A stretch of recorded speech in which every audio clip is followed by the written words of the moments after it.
नमस्कार। उत्तर प्रदेश में चुनावी माहौल कहीं ना कहीं बनता हुआ दिखाई पड़ता है। कभी बीजेपी की तरफ से कोई बयान चुनावों को लेकर आता है, कभी संगठन में बदलाव किए जाते हैं, कभी नए नए नेताओं को जिम्मेदारी सौंपी जाती है। तो वहीं समाजवादी पार्टी भी लगातार अपने दल को मजबूत करने में लगी हुई है। कांग्रेस पार्टी की तरफ से भी बयानबाजियां होती हैं, यानी कि उत्तर प्रदेश में अब चुनावी माहौल कहीं ना कहीं जो है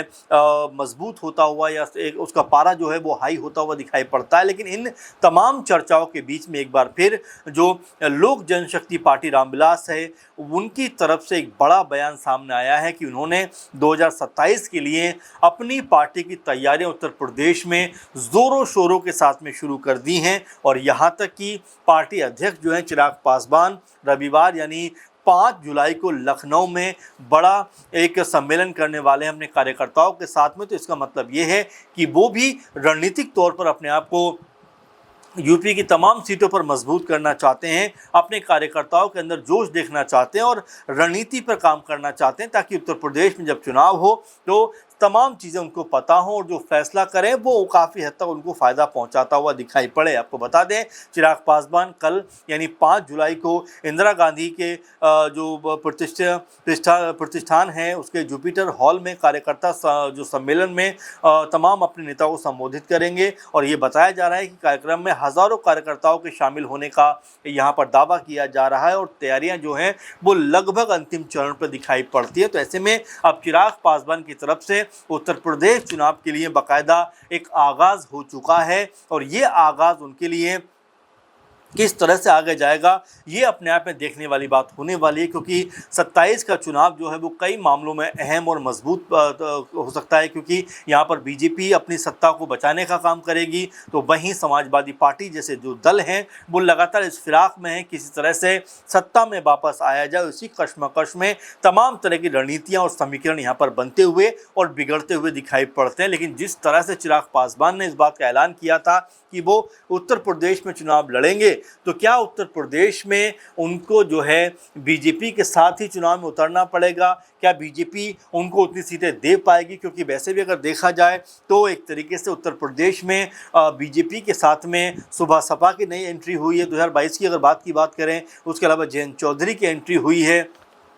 साथ में अनुप्रिया पटेल की अपना दल है, इसके अलावा जो है उनके साथ में संजय निषाद की पार्टी जो है निषाद पार्टी है। तो ऐसे में इन दलों के साथ साथ में क्या चिराग पासवान को भी अगर वो गठबंधन में रहते हैं तो क्या उनको भी वाजिब सीटें दी जाएंगी, या जो सीटें दी जाएंगी उसको लेकर जो चिराग पासवान है वो संतोष जाहिर करते हुए दिखाई पड़ेंगे? क्योंकि बिहार में उनकी पार्टी लगातार मजबूत होती हुई दिखाई पड़ी, 5 लोकसभा सांसद उनके पास हैं, 18-19 उनके पास विधायक हैं। इसके अलावा जो है बिहार में उनके पास विधायक है, दिल्ली में चुनाव लड़ा है उनकी पार्टी ने। तो बिल्कुल अपने आप को बड़े सधे हुए अंदाज में अब तमाम राज्यों तक चिराग पासवान अपनी पार्टी को लेकर जाना चाहते हैं, और ना सिर्फ लेकर जाना चाहते हैं बल्कि अपनी पार्टी को मजबूत तरीके से कहीं ना कहीं वो आगे बढ़ाने का प्रयास यहाँ से करते हुए दिखाई देते हैं। उत्तर प्रदेश क्योंकि राजनीतिक लिहाज से एक बड़ा राज्य माना जाता है, 80 लोकसभा सीटें आती हैं, 403 के आसपास जो विधानसभा सीटें आती हैं, तो जाहिर बात है कि उत्तर प्रदेश का अपना मकाम और कद जो है वो राजनीतिक लिहाज से बहुत बड़ा माना जाता है। और यही वजह है कि बिहार का सटा हुआ राज्य होने के कारण चिराग पासवान जो हैं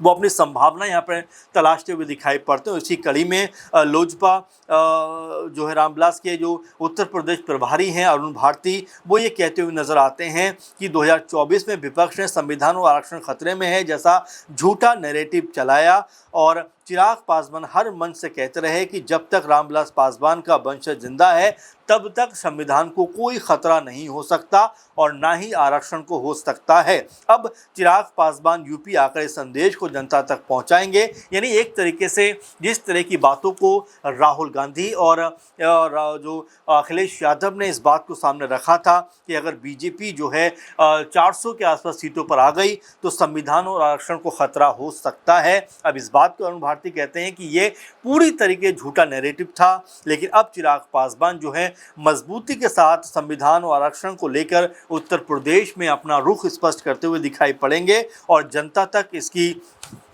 जो आवाज़ है वो पहुंचती हुई दिखाई पड़ेगी। आपको बता दें कि सम्मेलन में चिराग पासवान अपने कार्यकर्ताओं को चुनावी मार्गदर्शन देंगे और दलित प्रतिनिधित्व को लेकर पार्टी की रणनीति बताएंगे। अरुण भारती ने कहा है कि चुनावी साल में राष्ट्रीय अध्यक्ष जनता के बीच रहेंगे, यानी अभी तो सिर्फ शुरुआत है। इसके बाद में लगातार चिराग पासवान जो है उत्तर प्रदेश में जगह जगह जाकर चुनाव प्रचार करते हुए नजर आएंगे, जगह जगह जाकर कहीं ना कहीं अपने लिए और पार्टी के लिए माहौल बनाते हुए दिखाई पड़ेंगे। लेकिन उससे बड़ा सवाल ये सामने आ जाता है कि अगर हम गठबंधन की बात करें, जैसा एनडीए के पास में उत्तर प्रदेश में ही देखें तो उनके पास में जो है जयंत चौधरी की आरएलडी पार्टी है, ओपी राजभर की सुबह सपा है, संजय निषाद की निषाद पार्टी है, अनुप्रिया पटेल की अपना दल एस है। तो इन तमाम पार्टियों के साथ में अब चिराग पासवान की जब एंट्री होगी तो क्या उनकी सीटों पर असर पड़ता हुआ दिखाई पड़ेगा, क्योंकि अनुप्रिया पटेल जो है 2022 में 18 सीटों के ऊपर चुनाव लड़ी थी और 12 सीटें वो 17-18 सीटों पर लड़ी थी और 12 सीटें वो जीतती हुई दिखाई पड़ी थी। अगर हम संजय निषाद की बात करें तो उनकी पार्टी 15 सीटों पर लड़ी थी, 6 सीटें जीतती हुई दिखाई पड़ी थी और बाकी सीटें बीजेपी के पक्ष में थी। तो लेकिन इस दफ़ा जो कहानी है वो कुछ बदलती हुई दिखाई पड़ेगी। एक तो आरएलडी को सीटें देनी पड़ेंगी, दूसरा सुबह सपा को भी सीटें देनी पड़ेंगी, क्योंकि दोनों पार्टियां जो थी वो 2022 में अखिलेश यादव के साथ में गठबंधन के साथ में चुनाव लड़ी थी, लेकिन इस दफ़ा वो बीजेपी के साथ गठबंधन में है और चुनाव लड़ेंगे तो उनको कितनी सीटें जाएंगी। और साथ में चिराग पासवान जो अब लगातार अपनी जो पार्टी को बुलंद करते हुए दिखाई पड़ रहे हैं, उत्तर प्रदेश में 5 जुलाई को यानी कि कल एक बड़ा सम्मेलन भी होने वाला है कार्यकर्ताओं का चिराग पासवान के साथ में। तो ऐसे में जाहिर बात है कि चिराग पासवान अपने संगठन को मजबूत तो करना चाह रहे हैं, लेकिन क्या उनको उनके मुताबिक सीटें मिल पाएंगी? क्या जैसा वो सोच रहे हैं कि उत्तर प्रदेश में आकर अपने लिए एक बड़ा माहौल बनाया जाए, तो क्या बीजेपी उनको यहाँ पर उनकी मन मुताबिक सीटें देती हुई दिखाई पड़ेगी? क्योंकि फिलहाल तो ये कहा जा रहा है अरुण भारती की तरफ से कि एनडीए सहयोगी होने के बावजूद यूपी में नई जगह तलाशने में कोई अंदरूनी कलह नहीं है और गठबंधन पूरी तरीके से मजबूत है। अगर गठबंधन पूरी तरीके से मजबूत है तो क्या सीटों के बंटवारे को लेकर अभी से कोई फैसला हो गया है या आश्वासन दिया गया है चिराग पासवान को? इस तरह की तमाम सारी चीज़ें अब निकल कर सामने आएंगी और जाहिर बात है अखिलेश चिराग पासवान जो हैं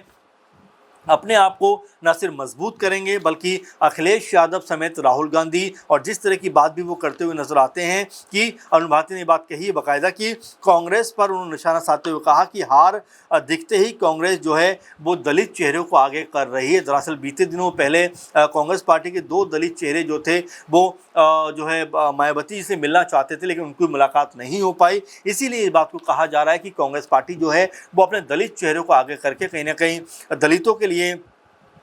एक समीकरण अपना बनाना चाहते हैं, लेकिन ये इतना आसान नहीं होने वाला। वैसे में सबसे बड़ी बात कि दलितों पे क्या पूरी तरीके से चिराग पासवान फोकस कर पाएंगे, क्या रणनीति बना पाएंगे? क्योंकि दलितों की बात करें तो उत्तर प्रदेश में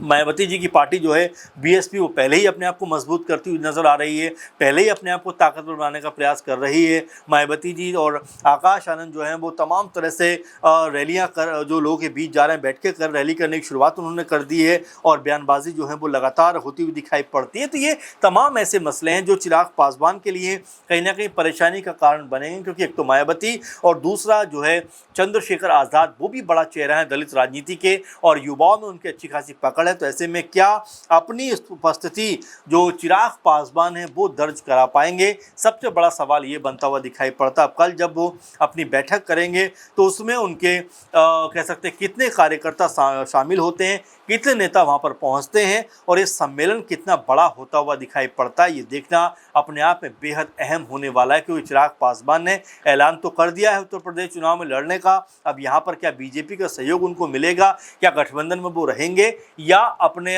चुनाव जो है वो अलग होकर लड़ते हुए दिखाई पड़ेंगे? तो फिलहाल सवाल कई हैं, लेकिन ये जवाब जो हैं वो आने वाले दिनों में मिलते हुए दिखाई पड़ेंगे। अब इस तमाम चिराग पासवान की जो यूपी में एंट्री है इसको लेकर आप क्या सोचते हैं, कैसे देखते हैं कि क्या चिराग पासवान को उत्तर प्रदेश में भी बिहार की तरह सपोर्ट मिलेगा या उनका हशर भी मुकेश सहनी की तरह होता हुआ दिखाई पड़ेगा, जो 2022 में उत्तर प्रदेश में चुनाव लड़ने तो पहुंचे लेकिन उनको जो है यहाँ पर कोई बड़ी सफलता नहीं मिली? आपका क्या कहना है ज़रूर कमेंट करके बताइए। फिलहाल के प्रोग्राम में बस इतना ही। आप लगातार जुड़े रहें। नमस्कार।